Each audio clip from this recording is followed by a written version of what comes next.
Sa pagharap niya sa Independent Commission for Infrastructure, itinanggi ni dating Senate President Chis Escudero na parte siya ng small committee na nagsingit umano ng mga questionabling proyekto sa 2025 budget. Si dating DPWH Engineer Bryce Hernandez naman, nagsauli ng isa pang luxury car. Balita hatid ni Joseph Moro. Kauna-unahang super sport utility vehicle sa buong mundo na nagkakahalaga ng 30 to 35 million pesos. Ang Lamborghini Urus na ito, ikalawang luxury vehicle na isinuko ni dating Bulacan 1st District Assistant District Engineer Bryce Hernandez sa Independent Commission for Infrastructure o ICI. Ayon sa abogado ni dating DPWH 1st District Assistant Engineer Bryce Hernandez, yung pagsusoli niya ng kanyang mga luxury vehicle, dalawa na to ngayon. Nung Friday, GMC 12 million at ngayon Lamborghini na 30 to 35 million ay wala raw hinihinging kapalit sa gobyerno. This is the right thing to do. Well, hindi naman to in exchange for anything. No.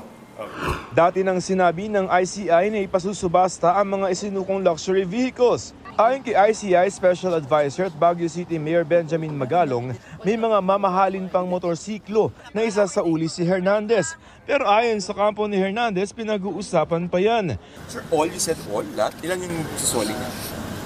Meron yung binanggit niya. Yung GMC, yung... At may mga motor pa siyang isusoli. Mayor, yung Ferrari nandito na ngayon, Alam na namin kung saan ang location, kaya lang hindi ma-start. Kaya kailangan may dadalhin na kwan doon eh. Kasi kwan pala yun eh. Parang hybrid siya. Hindi ma-start kaya hindi nila madala rito. Pero makukuha na namin yan. May mga nakita mo yung video, may mga Ducati, may mga motor pa siya. Well, kasama ba yun sa Hindi pa namin napag-uusapan with regard to that. Okay. Pinatawag ng komisyon si dating Senate President Chis Escudero. Si Escudero at si Ako Bicol Party List Representative Saldi Co ang itinuturo ni House Deputy Speaker Ronaldo Puno na nasa likod ng maanomalya umanong insertion sa 2025 budget. Yan ay klarong paglilihis, kaugnay sa iso na kinakaharap natin at nakahanda kaming ipaliwanag yan kung sakasakali. There were no insertions? Amendment sa pinapanukala ng mga miyembro ng Senado, amendment sa pinapanukala ng mga miyembro ng Kongreso.